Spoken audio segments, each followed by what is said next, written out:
সংসারে সবথেকে বেশি কোমল বস্তু হলো রেশম। এই রেশম এতটাই কোমল হয় যে এর পুরো একটা থান শুধুমাত্র একটা হাতে ধরা সম্ভব। কখনো ভেবে দেখেছেন এই রেশম কিভাবে হয়? একটি কীট তার লালার দ্বারা উৎপন্ন হয়। এই কীট সেই রেশমকে পাক দিতে থাকে, পাক দিতেই থাকে আর আস্তে আস্তে তার মধ্যেই জড়িয়ে পড়ে। শেষে ওর এই সুন্দর অমূল্য সৃষ্টি রেশমের এই সুতো তার নির্মাণ কার্য পূর্ণ হয়, কিন্তু তাতেই ও নিজে বন্দী হয়ে যায়। নিজেরই মায়াজালের এই বন্দী গৃহে নিজেই ফেঁসে যায়। এবার এই সুতোকে ব্যবহারযোগ্য করে তোলার জন্য এই কীটগুলিকে এই কবচের সাথেই ফুটন্ত জলে ফেলে দেওয়া হয়। এই সংসারে যদি আমাদের স্বপ্ন এই সংসারের দুঃখ হরণ করার জন্য, এই সংসারে সুখ বিতরণ করার জন্য হয়, তবেই আমাদের প্রগতি সম্ভব। যদি আমাদের এই স্বপ্ন শুধুই আমাদের এবং আমাদের স্বার্থ সিদ্ধির জন্য হয়, তাহলে এই স্বপ্ন আমাদের অন্ধ করে দেবে, আমাদের অন্ধকারের পথে নিয়ে যাবে, আর আমরাও সেই কীটের মতো হয়ে যাব। নিজেদেরই মায়াজালে আমরা নিজেই ফেঁসে যাব, আর শেষে আমরা যদি কিছু লাভ করি তা হবে একাকিত্ব, অন্ধকারময় মৃত্যু।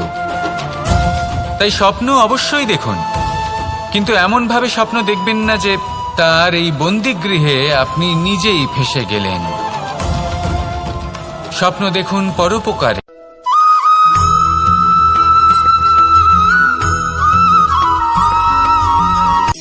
শক্তি শক্তি অর্জন করা এতটা কঠিন নয় যতটা শক্তি লাভ করার পরে সেই শক্তি সামলানো কঠিন হয়।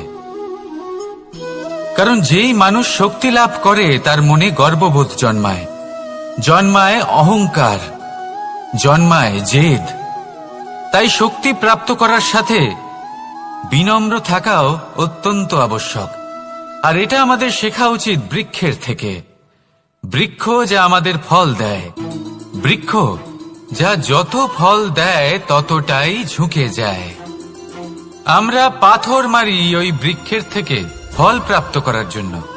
সেই পাথরের মার সহ্য করেও বৃক্ষ আমাদের ফল দেয়। কোনো গর্ববোধ নেই, কোনো অহংকার বোধ নেই, আর সেই জন্য এই বৃক্ষের পুজো করা হয়। এটাই হলো মাহাত্ম্য শক্তির সাথে বিনম্রতার। যদি এই শক্তি সৃজন করে থাকে, সাহায্য করে থাকে, সম্বল হয়ে থাকে, তবেই সেই শক্তি উপযুক্ত। আর নয়তো সেই শক্তি একদিন আপনাকে আসক্ত অবশ্যই করবে। তাহলে শক্তি অবশ্যই অর্জন করুন, কিন্তু তার সাথে সেই শক্তি সামলানোর মতো বিবেকও আপনাকে অবশ্যই জাগ্রত করতে হবে। তাহলে আসুন আমার সাথে ভালোবেসে বলুন রাধা রাধা।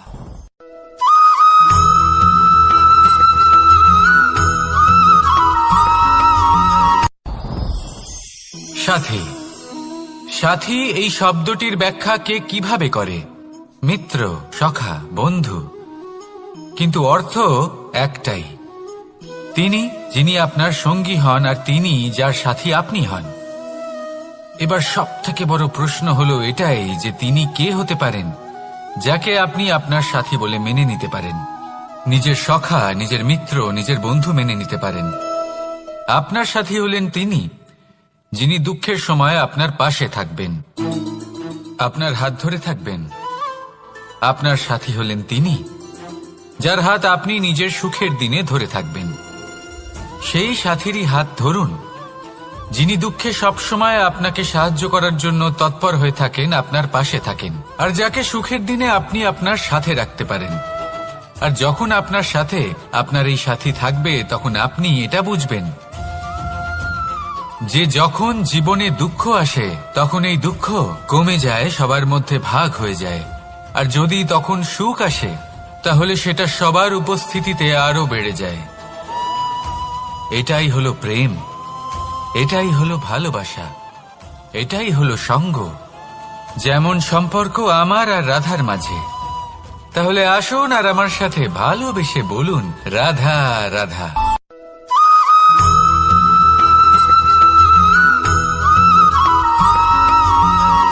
জীবন কিসের উপর নির্ভরশীল? ধনের উপর। বৈভবের অনুভব যদি আপনি করতে চান তাহলে তা পাবেন শুধু একতার দ্বারা, সংগঠনের দ্বারা। যদি আপনাকে উদাহরণ দিই, নিজের এই হাতটাকে দেখুন, 5টা আঙুল রয়েছে। কোনো একটা বস্তুকে নিজের একটা আঙুল দ্বারা তুলে ধরার চেষ্টা করে দেখুন, বড়ই কষ্ট হবে। তখন আপনি বুঝতে পারবেন যখন এই 5টি আঙুল একত্রিত হয় তখন কোনো কাজ কতটা সহজ হতে পারে। এটাই হলো শক্তি একতার। সব থেকে ভালো উদাহরণ যদি আপনাকে দিই তাহলে বাঁশি। এই বাঁশি থেকে অত্যন্ত মধুর সুর নির্গত হয় যা সবার মন প্রসন্ন করে দেয়। এই কথা সত্যি, কিন্তু এই বাঁশি আমি 1টা বা 2টো আঙুল দিয়ে বাজাতে পারবো না। আমাকে প্রত্যেকটা আঙুল ব্যবহার করতেই হবে, তবেই এর থেকে মধুর সুর নির্গত হবে যা সকলকে প্রসন্ন করবে, ঠিক কিনা? ঠিক এইভাবেই যদি আপনি চান যে আপনার জীবনরূপী বাঁশি থেকেও মধুর সুর নির্গত হোক বা সবার মনকে প্রসন্ন করে তুলুক, তাহলে আপনাকেও জীবনে একতা নিয়ে আসতেই হবে। আপনি একাও কর্ম করতে পারেন, পথ চলতেও পারেন, সামনেও এগোতে পারেন, সাফল্যও লাভ করতে পারেন। কিন্তু যখন সকলে একসাথে এগোবেন, সেই পথে চলবেন, সেই কর্মই করবেন, তখন লক্ষ্যে অবশ্যই পৌঁছবেন, সাফল্য অবশ্যই লাভ করবেন। কিন্তু সেই সাফল্য এবং তার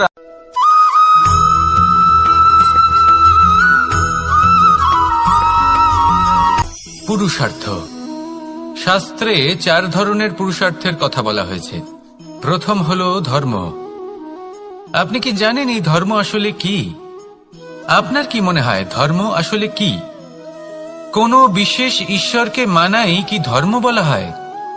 নাকি কোনো বিশেষ রীতি পালন করাই হলো ধর্ম? নাকি কোনো বিশেষ সাহিত্যকে সর্বশ্রেষ্ঠ মনে করাই হলো ধর্ম? না, ধর্ম হলো সেটা যাকে ধারণ করা যেতে পারে। আর ধারণ শুধু সেটাই করা যায় যা পবিত্র। পবিত্র শুধু তাকেই বলা হয় যা নিঃস্বার্থ, যার মধ্যে শাসন করার কোনো ইচ্ছে নেই, যা সরলভাবেই প্রবাহমান, জল এবং বায়ুর মতো। যখন কোনো ব্যক্তি ধর্মকে ধারণ করেন এবং সেই ধর্ম সেই ব্যক্তিকে রক্ষা করে, তখন তাকে ধর্ম বলা হয়। ধর্ম যা রক্ষা করে অহংকার থেকে, খারাপ চিন্তার হাত থেকে। সেই জন্য পুরুষার্থ গড়ে তোলার আগে, ধর্ম পালন করার আগে ধর্মের প্রকৃত অর্থ কি সেটা বুঝে নিন। এটা জেনে রাখুন যে সমস্ত ধর্মের আধার, সমস্ত ধর্মের ভিত শুধুমাত্র ভালোবাসা। আসুন আর এই ভালোবাসার সাথেই বলুন রাধা রাধা।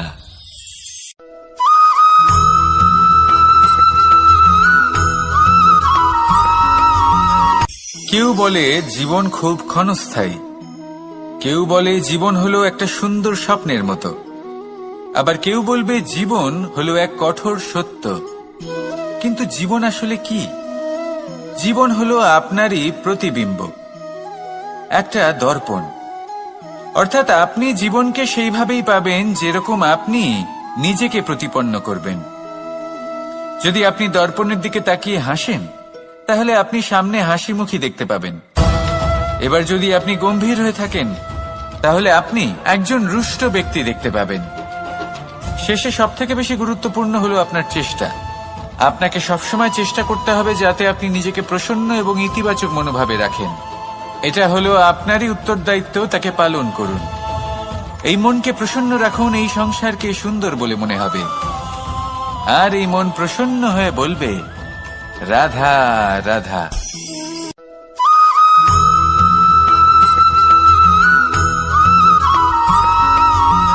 এই সংসারে প্রত্যেক মানুষ এটাই চান যে তিনি যেন ধনবান হন, আর্থিক অবস্থা তার ভালো থাকে, ওনার বাড়িতে লক্ষ্মীর আগমন হয়।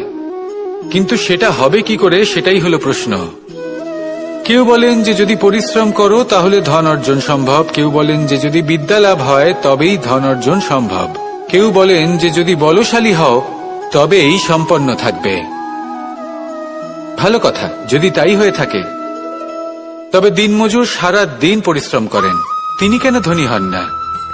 অনেকজন বিদ্বান মানুষ আছেন এই সংসারে, তারা কেন ধনবান হন না? অনেক সংখ্যক বলশালী ব্যক্তি আছেন, তাদের কাছে ধন নেই কেন? তাদের কেন ধনের অভাব হয়? আবার এমনও কিছু মানুষ আছেন যারা পরিশ্রম করেন, তারা দিনমজুর, কিন্তু তারা ধন অর্জন করতে পারেন। কিছু বিদ্বান ব্যক্তি আছেন যাদের কাছে অধিক মাত্রায় ধন রয়েছে। কয়েকজন বলশালী ব্যক্তি রয়েছেন যাদের কাছে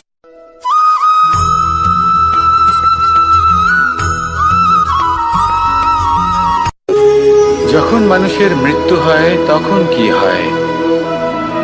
অনেক সংখ্যক মানুষ শোক পালন করতে চলে আসেন। যে ব্যক্তি মৃত্যু লাভ করেছেন তার অনেক বস্তু থাকে যেগুলো তার প্রিয়, যেগুলো তিনি ব্যবহার করেছেন।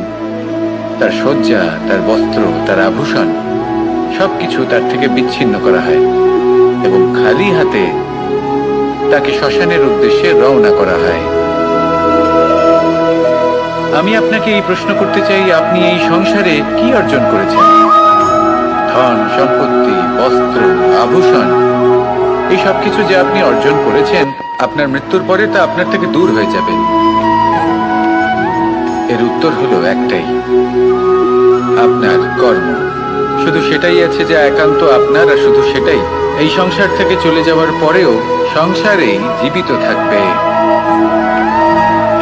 যদি আপনি দুষ্কর্ম করেন তাহলে এই সংসার আপনাকে একটি অনুচিত উদাহরণ হিসেবে মনে রাখবে যে এই ব্যক্তি খুব পাপী ছিল, অনুচিত কর্ম করতেন।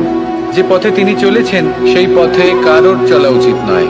সেখানেই যদি আপনি সৎকর্ম করেন তাহলে সংসার চিরকাল এটাই বলবে যে খুব ভালো মানুষ ছিলেন, সবাইকে ভালোবাসতেন, সবাইকে সাহায্য করতেন, আমার খুব প্রিয় মানুষ ছিলেন। এটাই হলো শ্রেষ্ঠ কর্ম। সেই জন্য জীবনে শুধুমাত্র ধন, সম্পত্তি, আভূষণ এই সব অর্জন করতে গিয়ে নিজের মনোনিবেশ করবেন না। শ্রেষ্ঠ কর্ম করুন। সংসার থেকে চলে যাওয়ার পরেও এই কর্মই এই সংসারে আপনাকে জীবিত রাখবে। আসুন আমার সাথে ভালোবেসে বলুন, রাধা রাধা।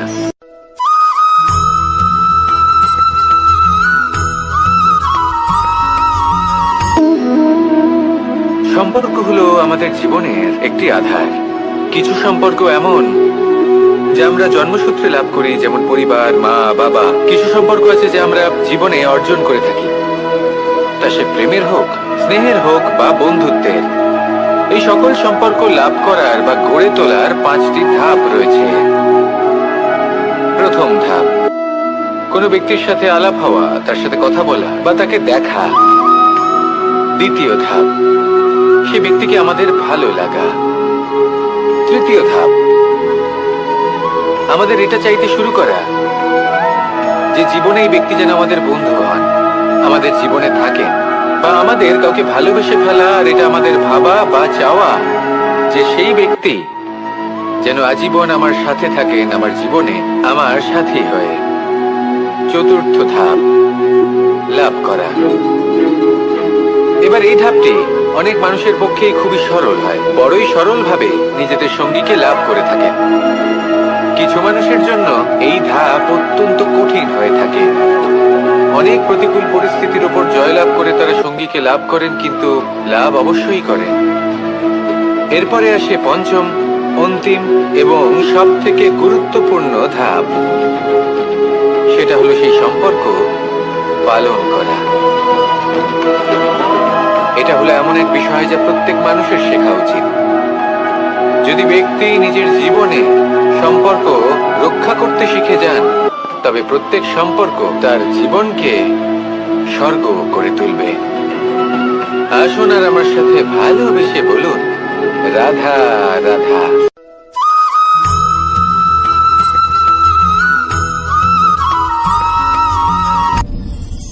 আপনি কি কখনো কোনো জলের ধারা দেখেছেন? তার সামনে যতই মাটি থাকুক না কেন, যতই কাদা থাকুক না কেন, যখন এই জলের ধারা বইতে আরম্ভ করে দেয়, তাহলে নিজের মনের, নিজের ভাবনার, নিজের জীবনের যত অনাবশ্যক তত্ত্ব আছে, অনুপযোগী অংশ রয়েছে, অর্থাৎ অপরিষ্কার অংশ রয়েছে, তা নিজে থেকেই নির্মল হয়ে উঠবে। আর যেরকম জলের ধারা কখনো থেমে থাকে না, সব সময় বয়ে চলে, সেইভাবে আপনিও কখনোই থামবেন না। সবসময় বয়ে চলুন, এগোতে থাকুন। পথে যদি অনেক বিপদ আসে, সমস্যা আসে, থামবেন না, তার উপর নিরন্তর প্রহার করুন, নিরন্তর প্রয়াস করুন আর অগ্রসর হন। আপনি ভেবে দেখুন, এই জলের ধারা কখনো থেমে থাকে না, সবসময় বয়ে চলে, বিপদের সম্মুখীন হয়ে তাকে সাথে বয়ে নিয়ে চলে। সেই জন্য জলের ধারা, প্রবাহমান এই ধারা, এর থেকে কখনো দুর্গন্ধ আসে না, এতে কখনো ময়লা জমতে পারে না, বরং পালিত হয় সুন্দর প্রাণবন্ত জীবজন্তু, যেমন সুন্দর ছোট মাছ। তাই আপনিও এটাই করুন, কখনো থামবেন না, শুধু চলতে থাকুন, জলের ধারার মতো বইতে থাকুন। আপনি আপনার লক্ষ্য অবশ্যই খুঁজে পাবেন, আর তার সাথে নিজের অন্তরের যে মালিন্য রয়েছে তা আপনি নিজেই নিজের থেকে দূরে করে দেবেন। তাহলে আসুন আর আমার সাথে ভালোবেসে বলুন, রাধা রাধা।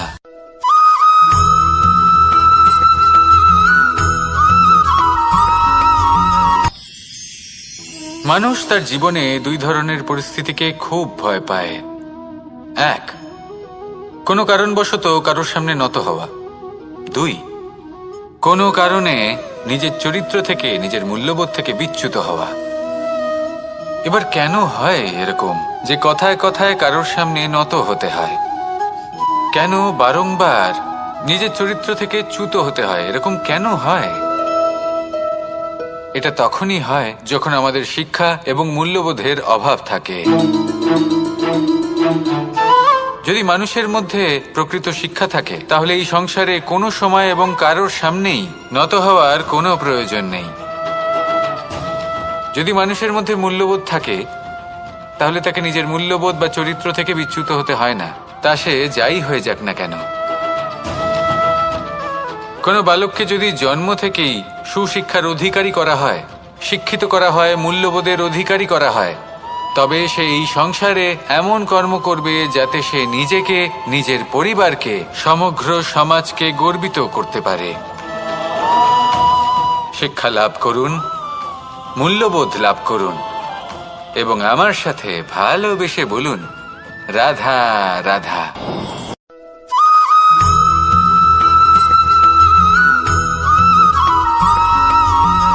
আপনি কখনো কোনো বাজকে নিজের বাসা বানাতে দেখেছেন? এই বাজ যখনই কোনো বাসা বানায়, তখন উঁচু গাছের ডালে বা কোনো পর্বতের শিখরে বাসা বানায়, অনেক উচ্চতায়, আর সেখানে তার সন্তানও জন্মগ্রহণ করে। যখন এই সন্তানেরা জন্মায়, তখন এই বাজ খুবই ভালোবেসে এবং খুব সাবধানে এদের পালন পোষণ করে, নিজের ঠোঁট দিয়ে তাদের ঠোঁটে খাবার পরিবেশন করে। কিন্তু যেই সেই সন্তানেরা হৃষ্টপুষ্ট হয়ে যায় এবং সেই কথা বাজ নিজে বুঝতে পেরে যায়, সেই বাজ নিজেই সেই বাসা ছিন্ন ভিন্ন করে দেয়। সেই সন্তান যাদের সবেমাত্র ডানা গজিয়েছে, কিভাবে উড়তে হয় তারা জানে না, সেই সন্তানগুলিকে উচ্চতা থেকে ঠেলে দেয়। সেই সন্তান প্রথমে ভয়ভীত হয়ে যায়, তারা সামনে মৃত্যুকে দেখতে পেয়ে ভয়ের কারণে তাদের ডানা ঝাপটাতে থাকে, আর সেই প্রক্রিয়াতেই সেই সন্তানগুলি উড়তে শুরু করে দেয়। এবার এই ঘটনায় আমরা কি শিক্ষা পেতে পারি? এটাই, যদি আপনি মাতা পিতা হন, তাহলে নিজের সন্তানকে অবশ্যই স্নেহ করুন, কিন্তু তাদেরকে নিজের আঁচলের তলায় বেঁধে রাখবেন না। যদি আপনি চান আপনার সন্তান জীবনে উন্নতি করুক, তাহলে নিজের মুঠো থেকে তাদের স্বতন্ত্র করে দিন, এই সংসারে সংঘর্ষ করতে দিন। সেই সন্তান নিজেই বুঝতে পারবে যে জন্মের সময় পাওয়া ডানা কি করে ব্যবহার করতে হয়, আর আপনার চোখের সামনে আপনার সন্তান এই আকাশে উড়তে থাকবে। তাহলে আসুন আমার সাথে ভালোবেসে বলুন, রাধা রাধা।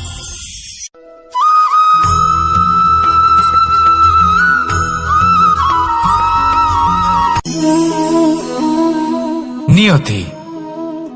রাধা আমাকে বলে, কৃষ্ণ, যদি তুমি জানো যে নিয়তিতে কি আছে, তাহলে তাকে বদলে দাও না কেন? মহাদেব আমাকে বলেন যে শ্রীকৃষ্ণ, যদি আপনি এটা জানেন যে সাম্বের নিয়তি এটাই, তাহলে আপনি তাকে বদলানোর চেষ্টা কেন করেন?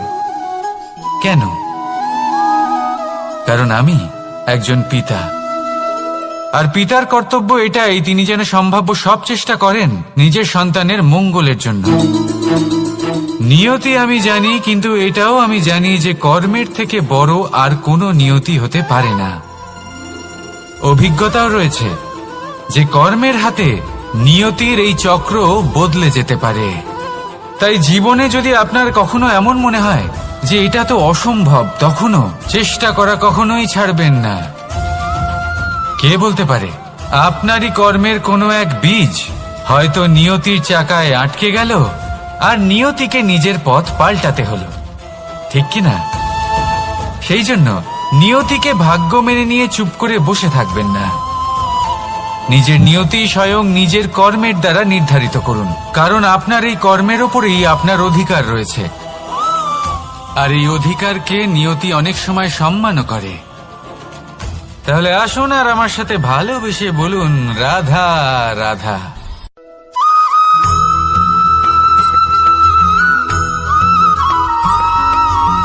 কখনো কখনো আমরা ভাবি যে কোনো ব্যক্তি যিনি ধর্মের পথে চলেছেন, যদি তার দ্বারা কোনো ভুল হয়ে থাকে তাহলে নিয়তি তাকে সেই মুহূর্তেই কঠোর শাস্তি দেন। কিন্তু সেই সব মানুষ যারা সংসারের সবথেকে বড় অধর্মী, বহু নিকৃষ্ট মানের কাজ করেন, তাদের নিয়তি অনেক সুযোগ দেন। তাদের নিয়তি এরকম কঠোর প্রহার করেন না। এই ভাবনা কখনো না কখনো মনে আসেই। ভেবে দেখুন কেন? আসলে জীবনকে বেশিরভাগ মানুষ একভাবেই দেখে থাকেন, বিভিন্ন স্তরে একে দেখা উচিত। এবার আপনি বলুন, এই সংসারে কোনো অধর্মী কখনো প্রেরণার উৎস হতে পারেন? কখনোই নয়। যে মানুষ নিজের আত্মাকে মলিন করে ফেলেছেন, তিনি এই সংসারকে কিভাবে প্রেরণা যোগাবেন? উনি নিজেই বুঝতে পারেন না কোনটা করা উচিত, ধর্ম কোনটা। তাই নিয়তি তাকে একটা সুযোগ দেন, এটা বোঝার সুযোগ দেন যে কোনটা উচিত, কোনটা ধর্ম। সুযোগ দেন নিজের বিবেক জাগিয়ে তোলার, তাকে সুযোগ দেন নিজের অন্তরাত্মার ডাক শোনার। যখন তাতেও কাজ হয় না, তখন নিয়তির কাছে একটাই পথ বাকি থাকে, আর তা হল মহাবিনাশ। মহাবিনাশ হয়তো দেরিতেই আসতে পারে, কিন্তু তা অবশ্যই আসবে। আর যখন মহাবিনাশ আসে, তখন মহাবিনাশের যন্ত্রণা সমগ্র মানব জীবনের যন্ত্রণার থেকে অনেক বেশি হয়। এই কথাটা সবসময় মনে রাখবেন। আর অন্যদিকে যে মানুষ ধর্মের পথে চলছেন, তার দ্বারা যদি কোনো ভুল হয়ে থাকে, তখন নিয়তি তার পরীক্ষা নেন। কিছুক্ষণের জন্য মানুষের মনে হতে পারে নিয়তি তাকে কঠোর শাস্তি দিয়েছেন।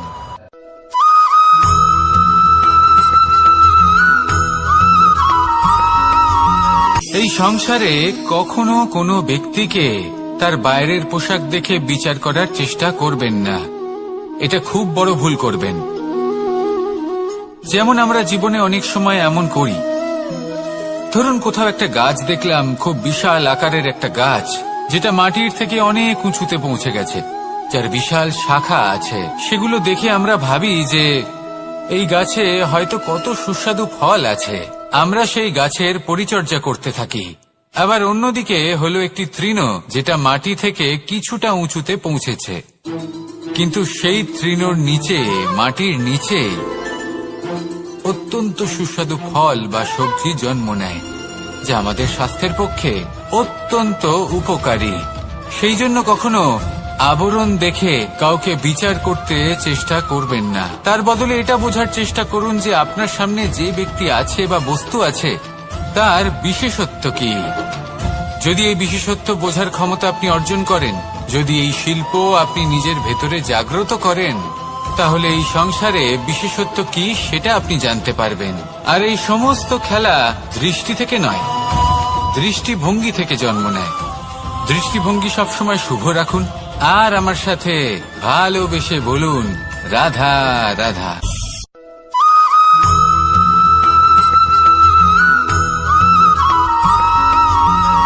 পুরুষার্থ। শাস্ত্রে 4 ধরনের পুরুষার্থের কথা বলা হয়েছে।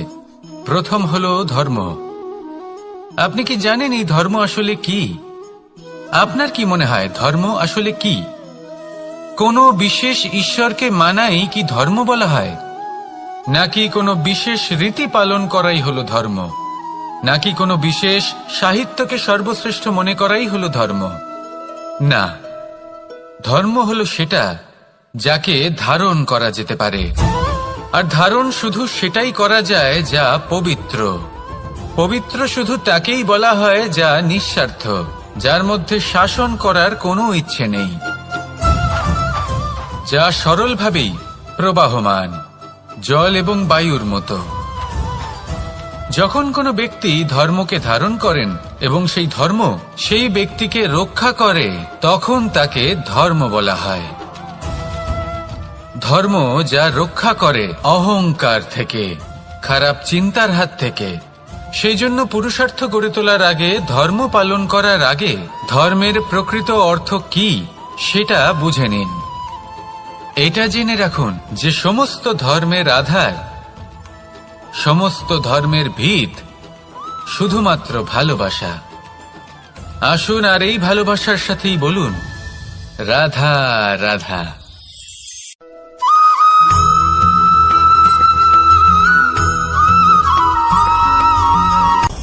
আপনি কখনো পর্বতের শিখরে উঠেছেন?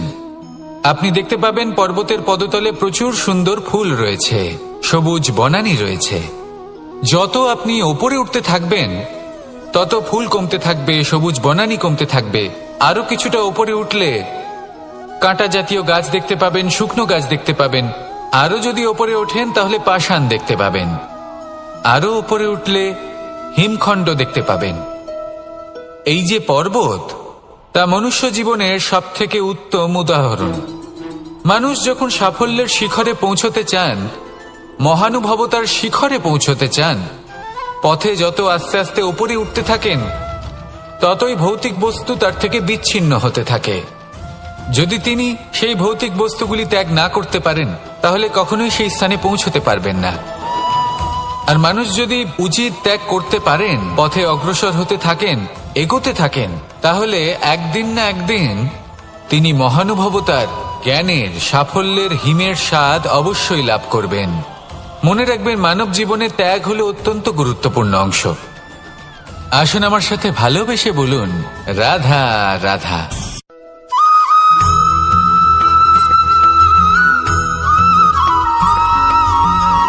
কেউ বলে জীবন খুব ক্ষণস্থায়ী, কেউ বলে জীবন হলো একটা সুন্দর স্বপ্নের মতো, আবার কেউ বলবে জীবন হলো এক কঠোর সত্য।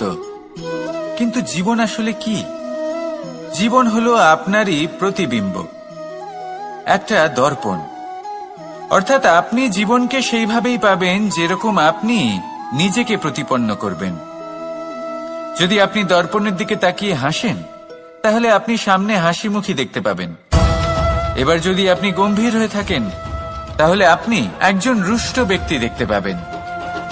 শেষে সবথেকে বেশি গুরুত্বপূর্ণ হলো আপনার চেষ্টা। আপনাকে সবসময় চেষ্টা করতে হবে যাতে আপনি নিজেকে প্রসন্ন এবং ইতিবাচক মনোভাবে রাখেন। এটা হলো আপনারই উত্তরদায়িত্ব, তাকে পালন করুন। এই মনকে প্রসন্ন রাখুন, এই সংসারকে সুন্দর বলে মনে হবে। আর এই মন প্রসন্ন হয়ে বলবে রাধা রাধা।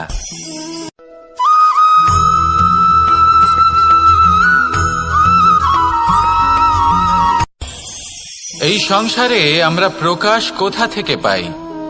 এর উত্তর বড়ই সরল। ভোরে যখন সূর্যোদয় হয়, তখন প্রকাশের কিরণ আমাদের ঘরে এসে পৌঁছয়। এইভাবেই আমরা প্রকাশ লাভ করি। এবার এই প্রকাশের আলোতেই আমরা সারাদিনের কাজ সম্পন্ন করি।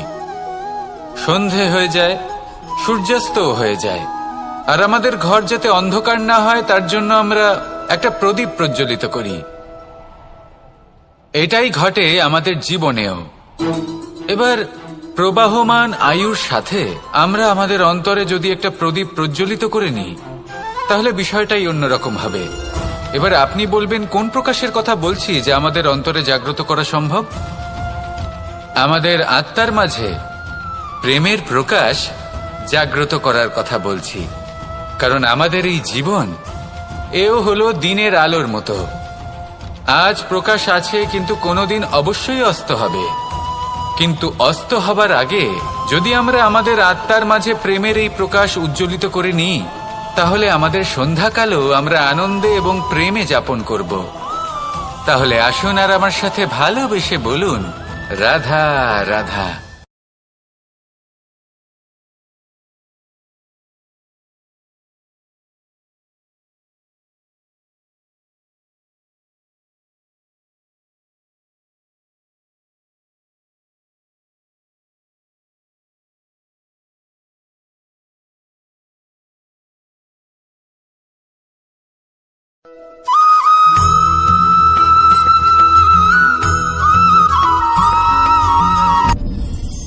আপনি কি কখনো কোনো জলের ধারা দেখেছেন?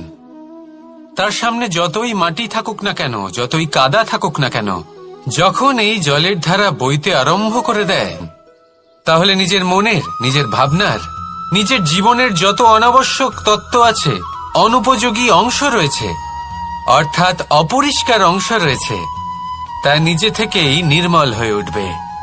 আর যেরকম জলের ধারা কখনো থেমে থাকে না, সব সময় বয়ে চলে, সেইভাবে আপনিও কখনোই থামবেন না। সবসময় বয়ে চলুন, এগোতে থাকুন। পথে যদি অনেক বিপদ আসে, সমস্যা আসে, থামবেন না, তার উপর নিরন্তর প্রহার করুন, নিরন্তর প্রয়াস করুন আর অগ্রসর হন। আপনি ভেবে দেখুন, এই জলের ধারা কখনো থেমে থাকে না, সবসময় বয়ে চলে, বিপদের সম্মুখীন হয়ে তাকে সাথে বয়ে নিয়ে চলে। সেই জন্য জলের ধারা, প্রবাহমান এই ধারা, এর থেকে কখনো দুর্গন্ধ আসে না, এতে কখনো ময়লা জমতে পারে না, বরং পালিত হয় সুন্দর প্রাণবন্ত জীবজন্তু, যেমন সুন্দর ছোট মাছ। তাই আপনিও এটাই করুন, কখনো থামবেন না, শুধু চলতে থাকুন, জলের ধারার মতো বইতে থাকুন। আপনি আপনার লক্ষ্য অবশ্যই খুঁজে পাবেন, আর তার সাথে নিজের অন্তরের যে মালিন্য রয়েছে, তা আপনি নিজেই নিজের থেকে দূরে করে দেবেন। তাহলে আসুন আর আমার সাথে ভালোবেসে বলুন, রাধা রাধা।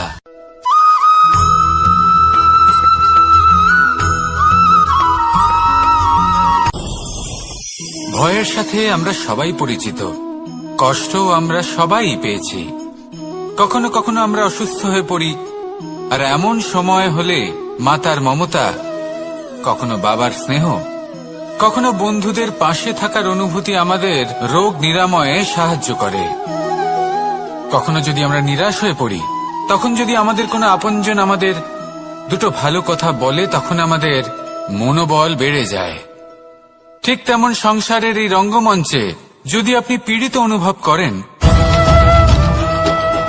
কিছু শুভ কথা আলোচনা করুন, কিছু স্তুতি গান করুন, কিছু মুহূর্তের জন্য হলেও নিজের ইষ্টদেবের কথা স্মরণ করুন আর প্রার্থনা করুন।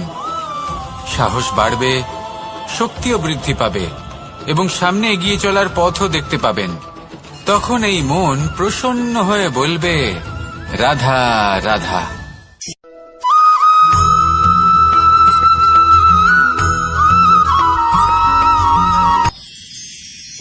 মানুষ তার জীবনে দুই ধরনের পরিস্থিতিকে খুব ভয় পায়।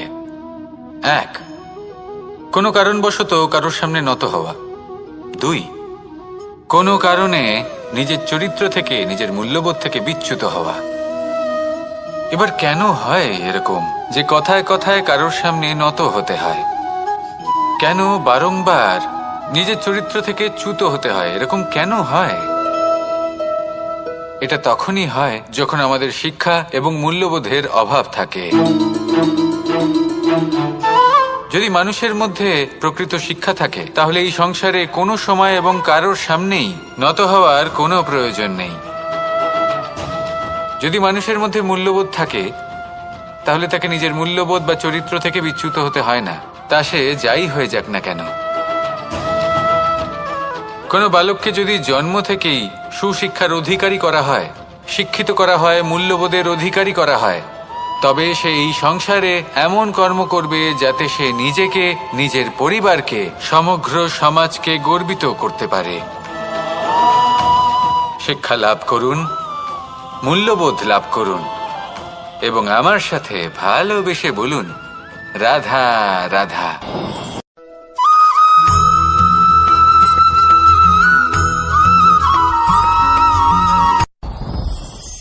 সাথী। সাথী এই শব্দটির ব্যাখ্যা কে কিভাবে করে? মিত্র, সখা, বন্ধু। কিন্তু অর্থ একটাই, তিনি যিনি আপনার সঙ্গী হন আর তিনি যার সাথী আপনি হন। এবার সব থেকে বড় প্রশ্ন হলো এটাই যে তিনি কে হতে পারেন যাকে আপনি আপনার সাথী বলে মেনে নিতে পারেন, নিজের সখা, নিজের মিত্র, নিজের বন্ধু মেনে নিতে পারেন। আপনার সাথী হলেন তিনি যিনি দুঃখের সময় আপনার পাশে থাকবেন, আপনার হাত ধরে থাকবেন। আপনার সাথী হলেন তিনি যার হাত আপনি নিজের সুখের দিনে ধরে থাকবেন। সেই সাথীরই হাত ধরুন যিনি দুঃখে সবসময় আপনাকে সাহায্য করার জন্য তৎপর হয়ে থাকেন, আপনার পাশে থাকেন, আর যাকে সুখের দিনে আপনি আপনার সাথে রাখতে পারেন। আর যখন আপনার সাথে আপনার এই সাথী থাকবে তখন আপনি এটা বুঝবেন যে যখন জীবনে দুঃখ আসে তখন এই দুঃখ কমে যায়, সবার মধ্যে ভাগ হয়ে যায়। আর যদি তখন সুখ আসে তাহলে সেটা সবার উপস্থিতিতে আরো বেড়ে যায়। এটাই হলো প্রেম, এটাই হলো ভালোবাসা, এটাই হলো সঙ্গ। যেমন সম্পর্ক আমার আর রাধার মাঝে।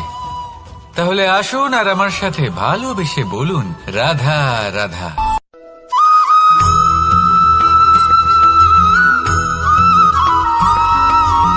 কখনো কখনো আমরা ভাবি যে কোনো ব্যক্তি যিনি ধর্মের পথে চলেছেন, যদি তার দ্বারা কোনো ভুল হয়ে থাকে তাহলে নিয়তি তাকে সেই মুহূর্তেই কঠোর শাস্তি দেন।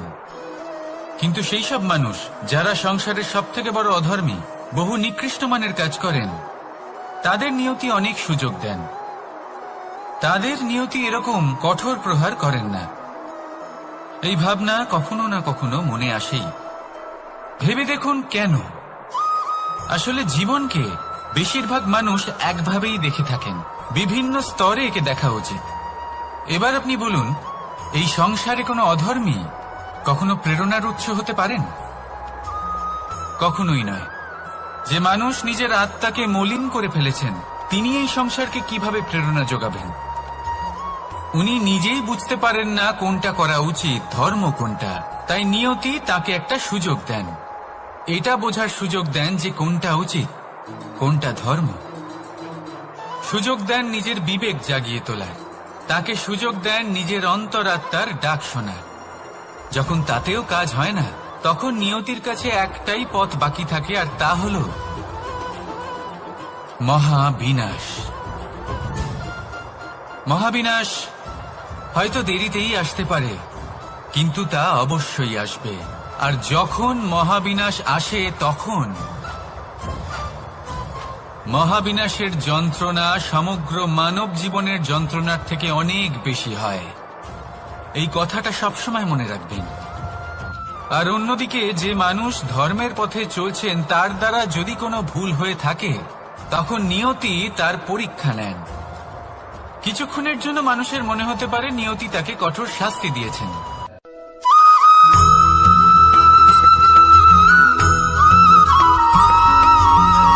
মানুষের মানসিকতা এমন হয় যে সে যতটা করে আশা করে যে তার থেকে অনেক বেশি তার বদলে সে পাবে।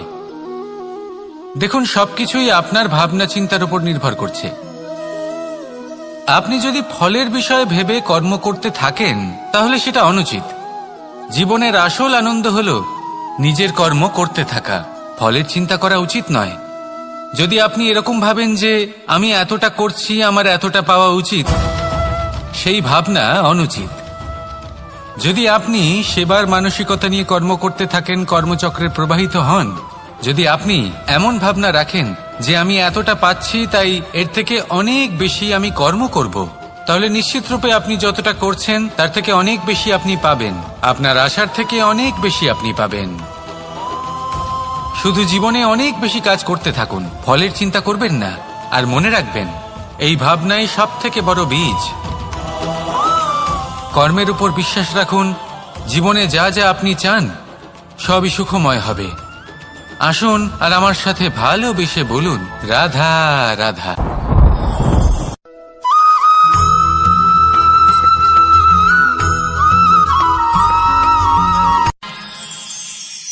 আমরা সবাই সূর্যকে সম্মান কেন করি? কারণ আমরা জানি যে সন্ধেবেলা যখন সূর্যাস্ত হবে তখন শুধুমাত্র অন্ধকার বাকি থাকবে।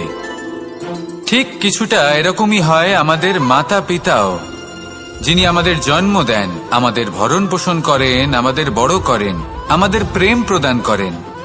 কখনো কখনো তাদের মুখ থেকে কটু কথা নিঃসৃত হয়, আমাদের দুঃখ হয়, কিন্তু তখন আমাদের এটা বোঝা উচিত এগুলি নিঃসৃত হচ্ছে আমাদেরই মঙ্গলের জন্য।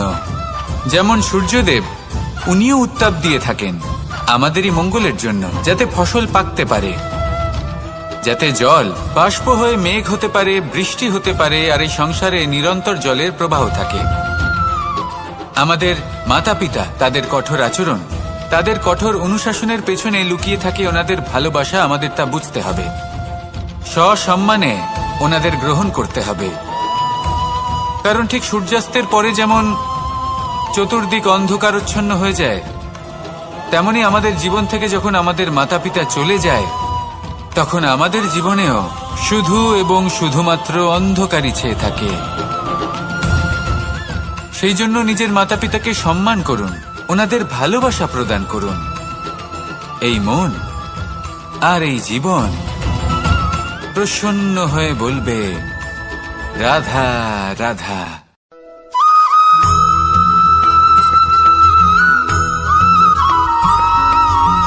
এই সংসারে কখনো কোনো ব্যক্তিকে তার বাইরের পোশাক দেখে বিচার করার চেষ্টা করবেন না, এটা খুব বড় ভুল করবেন।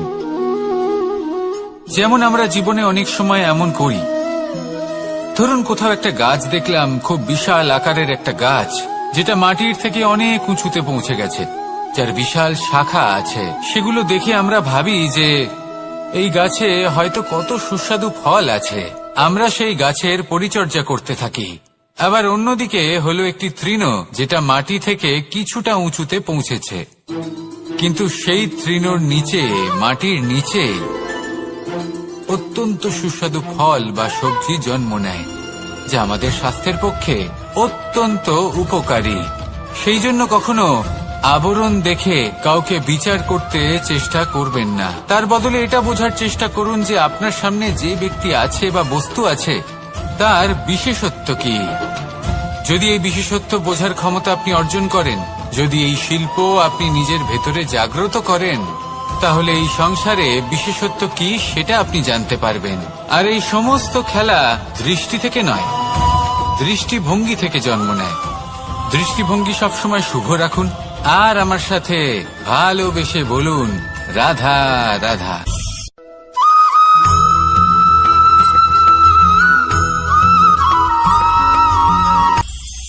এটা হলো ধান গাছ, এর থেকে যে চাল উৎপন্ন হয় তা মানুষ গ্রহণ করেন। আর এটা কি? এ হলো জংলি ঘাস। একবার ভেবে দেখুন, যদি এই জংলি ঘাস ধান গাছের আশেপাশে থাকে তাহলে কি হবে? ধান উৎপন্ন হতে পারবে? তা উৎকৃষ্ট হতে পারবে? আমরা কি তা গ্রহণ করতে পারবো? কখনোই নয়। এই জংলি ঘাস ধানকে নষ্ট করে দেবে, কিন্তু নিজে জীবিত থাকবে। এটাই হলো আজকের শিক্ষা। এই সংসারে যদি আপনি নীতির পথে চলতে চান, উচিত কর্ম করতে চান, সংসারকে সেবা করতে চান, তাহলে জংলি ঘাসের মতো ব্যক্তিদের থেকে সবসময় দূরে থাকতে হবে। সেই ব্যক্তি যারা দুর্নীতি এবং মিথ্যা দ্বারা পরিপূর্ণ, যাদের ব্যবহার অশুভ, যাদের অনেক অশুভ গুণ রয়েছে, তারা সঠিক নয়। সেই সকল ব্যক্তি যাদের চরিত্র অত্যন্ত দুষ্ট হয়, তারা হয় শুভ চরিত্রের ব্যক্তিকে একদম নষ্ট করে দেয়, নয় নিজের মতো বানিয়ে তোলে। তাই যদি আপনি নীতির পথে চলতে চান, এই সংসারের জন্য শুভ কর্ম করতে চান, তাহলে সেই সঙ্গ লাভ করুন যে সঙ্গ জ্ঞানে পরিপূর্ণ, যাদের মধ্যে অনেক গুণ আছে, যাদের থেকে প্রতিদিন কিছু শিখতে পারবেন। এমন ব্যক্তির সাথে জীবন অতিবাহিত করুন, দুরাচারীদের থেকে দূরে থাকুন। তবেই এই মন প্রসন্ন হয়ে বলবে, রাধা রাধা।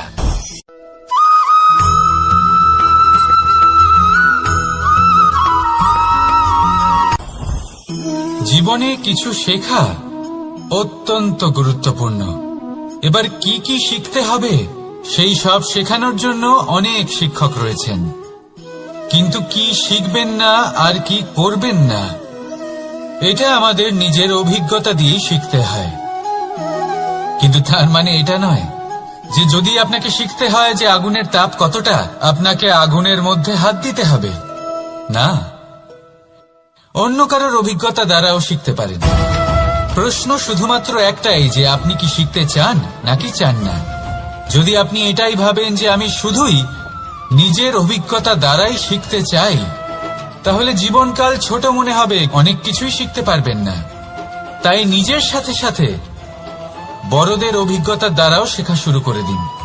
এই সংসারের অভিজ্ঞতা দ্বারা শিখতে শুরু করে দিন।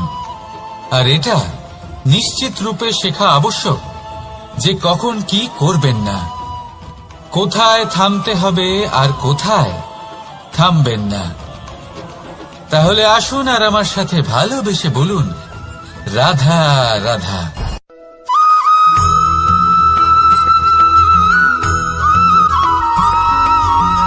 এই সংসারে সবথেকে বেশি কোমল বস্তু হলো রেশম। এই রেশম এতটাই কোমল হয় যে এর পুরো একটা থান শুধুমাত্র একটা হাতে ধরা সম্ভব। কখনো ভেবে দেখেছেন এই রেশম কিভাবে হয়? একটি কীট তার লালার দ্বারা উৎপন্ন হয়। এই কীট সেই রেশমকে পাক দিতে থাকে, পাক দিতেই থাকে, দিতেই থাকে, আর আস্তে আস্তে তার মধ্যেই জড়িয়ে পড়ে।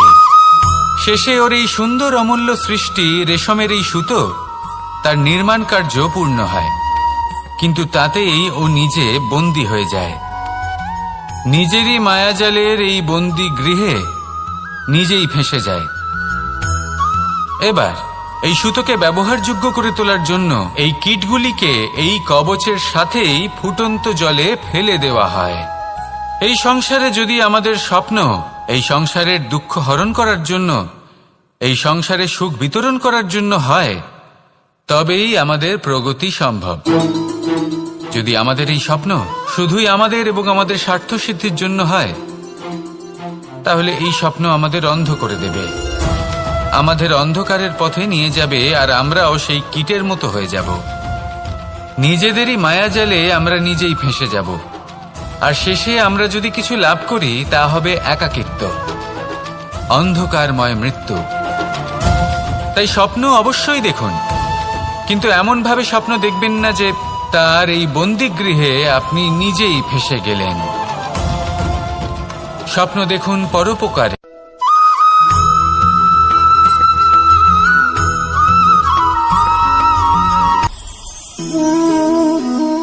শক্তি এক অত্যন্ত বিচিত্র বস্তু, বা বলতে পারেন অনুভূতি। পিতা সবসময় চান যেন তিনি তার শক্তি পুত্রকে। আসুন আপনাকে সহজে বোঝাই। যদি আপনি সুপাত্র হন আর আপনাকে শক্তি দেওয়া হয়, তাহলে আপনি সেই শক্তির গুরুত্ব বুঝবেন, কোথায় সেই শক্তি প্রয়োগ করা উচিত সেটা বুঝবেন। আর এটা যেহেতু অর্জন করা শক্তি হবে, সেই শক্তির অপব্যবহার হবে না। কিন্তু যদি এই আপনি কুপাত্র হন আর যদি আপনাকে এই শক্তি দেওয়া হয়, তাহলে কি হবে? দেখতে গেলে এই শক্তি আপনি দান হিসেবে পেয়েছেন, তাই না আপনি এই শক্তির গুরুত্ব বুঝবেন আর না এর প্রয়োগ আপনি জানবেন। তার অপব্যবহার হওয়া সুনিশ্চিত। তাই যদি আপনি কোনো শক্তি অর্জন করতে চান, তাহলে আগে তার যোগ্য হয়ে উঠুন, পুত্র নয় পাত্র হয়ে উঠুন। আর আমার সাথে ভালোবেসে বলুন রাধা রাধা।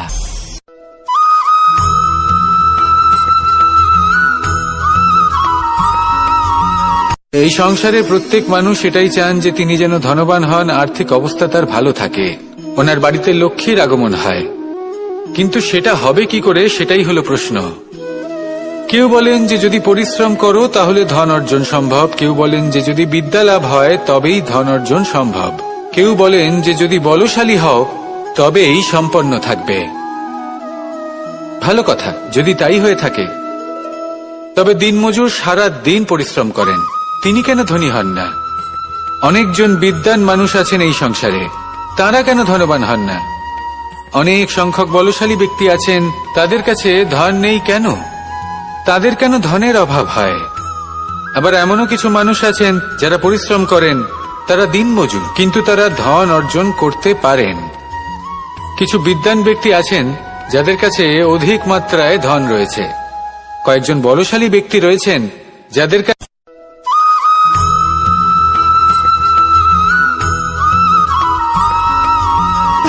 সুখ, দুঃখ এবং শক্তি, এই তিন হলো এই সংসারের ত্রিদেবের মতো। আমাদের জীবনে যা কিছু ঘটছে এই তিনটির ভিত্তির উপরেই হচ্ছে। আসলে এই সংসারের একটা নিয়ম আছে, যখনই আপনি কিছু লাভ করেন এই সংসার আপনার পরীক্ষা নেয়। এটা জানার জন্য আপনার পরীক্ষা নেয় যে আপনি যা কিছুই লাভ করেছেন আপনি কি আদৌ সেটার যোগ্য কিনা। ঠিক সেইভাবেই এই সুখ, দুঃখ এবং শক্তি আপনার পরীক্ষা নিয়ে থাকে। যখন সুখ আসে তখন সে আপনার পরীক্ষা নেয় যে আপনার মধ্যে অহংবোধ জাগ্রত হয়নি তো। যদি অহংবোধ চলে আসে তাহলে সুখ সেখানেই সঙ্গ ত্যাগ করে। দুঃখ আপনার ধৈর্যের পরীক্ষা নিতে থাকে, আর যদি আপনার মধ্যে ধৈর্য না থাকে তাহলে এটা আপনাকে আরো বেশি দুঃখের গভীর অন্ধকারে ঠেলে দেবে। সেখানে শক্তি পরীক্ষা নেয় আপনার বিনম্রতার। যদি আপনি বিনম্র না হন তাহলে হয় এই শক্তি আপনার সঙ্গ ত্যাগ করবে, নয় এই শক্তি বিনম্রতার অভাবে আপনার পতনের কারণ হতে পারে। এই সংসারে যে কোনো ব্যক্তি যিনি এই পরীক্ষায় উত্তীর্ণ হয়ে থাকেন এই জীবনে তিনি সাফল্য লাভ করেন। আসুন আমার সাথে ভালোবেসে বলুন, রাধা রাধা।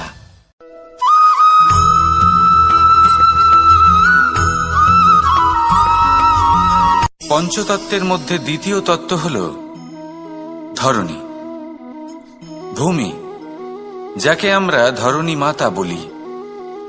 এই ধরণী ধৈর্য ধারণ করে, আর এর ওপরেই আমাদের সমগ্র সংসার নির্ভরশীল। কারণ এই ভূমি সহ্য ক্ষমতা রাখে, এর সহ্য ক্ষমতা হল অপরিসীম। সন্তান যতই আঘাত প্রদান করুক না কেন প্রেম পূর্বক সহ্য করে, আর তার বদলে অমূল্য রত্ন প্রদান করে। সন্তান যদি হাল চালায় তাহলে তার বদলে তাকে অন্ন প্রদান করে। এটাই হলো ধরণী। এবার এর থেকে আমরা কি শিক্ষা পেতে পারি? এটাই যে কারোর জন্য কিছু করা বা কাউকে কিছু দেওয়া মনে কোনো কামনা ছাড়াই। আর এই কথাটা বুঝে যান, যদি কারোর জন্য কামনা না রেখে বা কোনো পাওয়ার আশা না রেখে কারোর জন্য কিছু করেন বা কারোকে কিছু দেন, যদি এটা আপনি শিখতে পারেন তবে আপনি ভালোবাসতে শিখে গেছেন। আর সেই জন্যই এই ধরিত্রীকে মাতা বলা হয়। কারণ মাতা শুধু উনি নন যিনি গর্ভে সন্তানকে ধারণ করেন, মাতা তো উনিও যিনি জীবন বাঁচতে শেখান, যিনি জীবন বাঁচার উদাহরণ প্রদান করেন। তাহলে ধরণীর থেকে এই নিঃস্বার্থ ভাব শিখুন, নিঃস্বার্থ ভালোবাসা শিখুন, আর এই ভালোবাসার সাথেই বলুন, রাধা রাধা।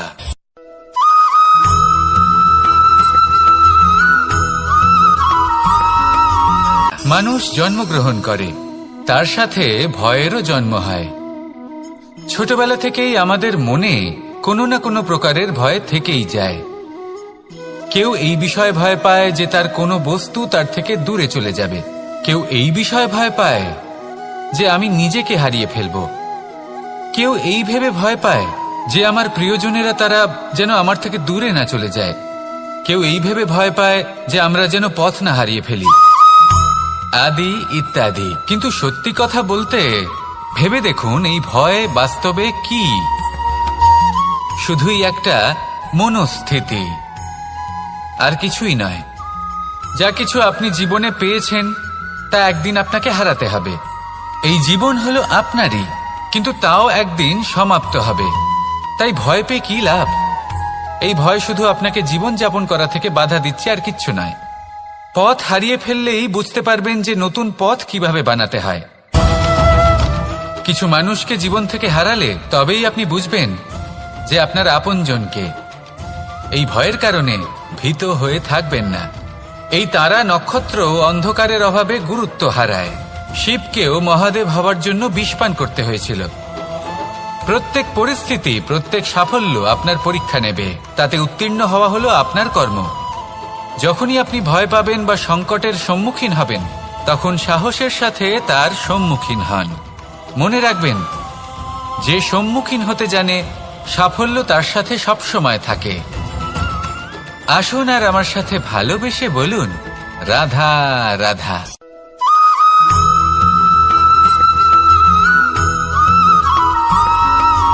জীবনে অগ্রসর হওয়ার জন্য আমাদের কাকে প্রয়োজন হয়?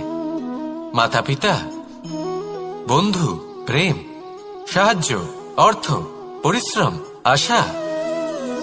ভিন্ন ভিন্ন মানুষ ভিন্ন ভিন্ন বিকল্প চয়ন করে। যদি আমি আপনাকে বলি, তাহলে জয় আর পরাজয়ের মন্ত্র দুটো শব্দের উপর নির্ভর করে, মেনে নেওয়া আর দৃঢ় হওয়া। যদি মেনে নেন তাহলে হেরে যাবেন, যদি দৃঢ় হন তাহলে নিশ্চিত রূপে জয়ী হবেন। যদি কখনো আপনি ক্লান্ত হয়ে ওঠেন, আপনি দুঃখী হন, পুরোপুরি ভেঙে পড়েছেন, তখন মেনে নেবেন না যে আপনি ভেঙে পড়েছেন, নয়তো হেরে যাবেন। তখন উল্টে স্থির করবেন যে যাই হয়ে যাক না কেন, আমি জয়ী হবই। আর আপনি দেখবেন যে জয় নিশ্চিত রূপে আপনার কাছেই আসবে। তাহলে এই কথা মনে রাখবেন আর আমার সাথে ভালোবেসে বলবেন, রাধা রাধা।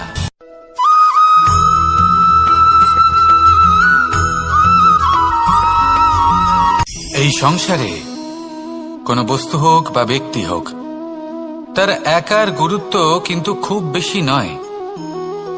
একটা উদাহরণ হিসেবে বৃষ্টির ফোঁটাকে ভেবে দেখুন।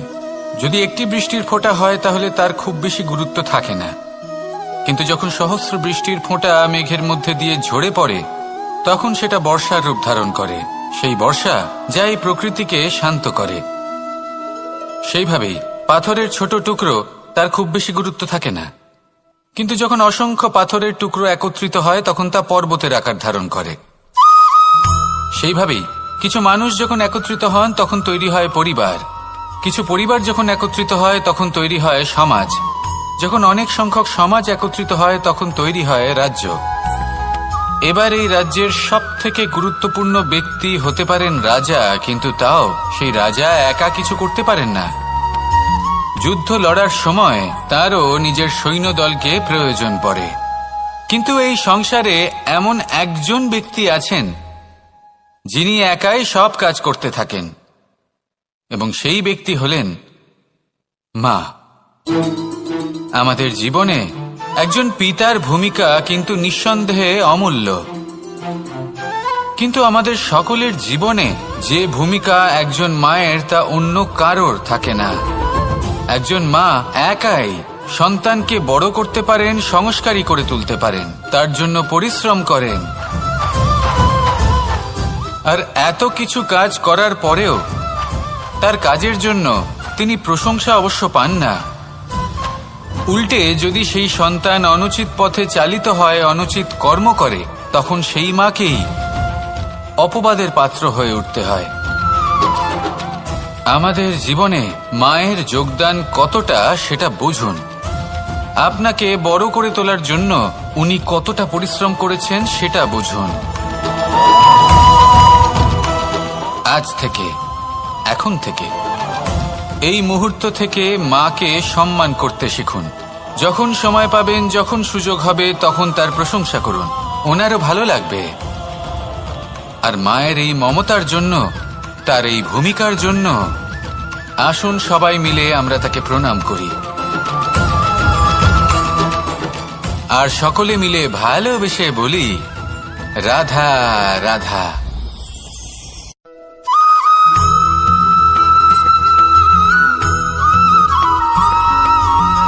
এই সংসারের সব থেকে গুরুত্বপূর্ণ তত্ত্ব কোনটা?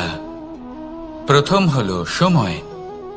জন্ম থেকে মৃত্যু পর্যন্ত এই যে সময়, এটাই তো হলো জীবন। দ্বিতীয় হলো জীবন, যাতে আমরা সময়ের সদ্ব্যবহার করি, শ্রেষ্ঠ থেকে শ্রেষ্ঠতর কাজ করার চেষ্টা করি। বহু বছরের এই পরম্পরা, এই সংস্কৃতিকে এগিয়ে নিয়ে যাওয়ার চেষ্টা করি। এই সংসারে আমরা অংশগ্রহণ করতে চেষ্টা করি। তৃতীয় হলো ধন, সেই ধন যা প্রত্যেক ব্যক্তি অর্জন করতে চেষ্টা করেন। এবার এই তিনটি তত্ত্বের মধ্যে একটা সামঞ্জস্য আছে, সমান ব্যাপার আছে। সে ধনই হোক বা সময় হোক বা হোক জীবন। আর সেই সমান ব্যাপার হলো যে যদি আপনি এটা গণনা করতে থাকেন তাহলে তা কমতে থাকে, যদি আপনি এটা ব্যবহার করেন তাহলে তা বাড়তে থাকে। একে সংগঠিত করে রাখতে চেষ্টা করলে এ হাত থেকে ফসকে যায়, কিন্তু যদি আপনি একে সামলে রাখতে শিখে যান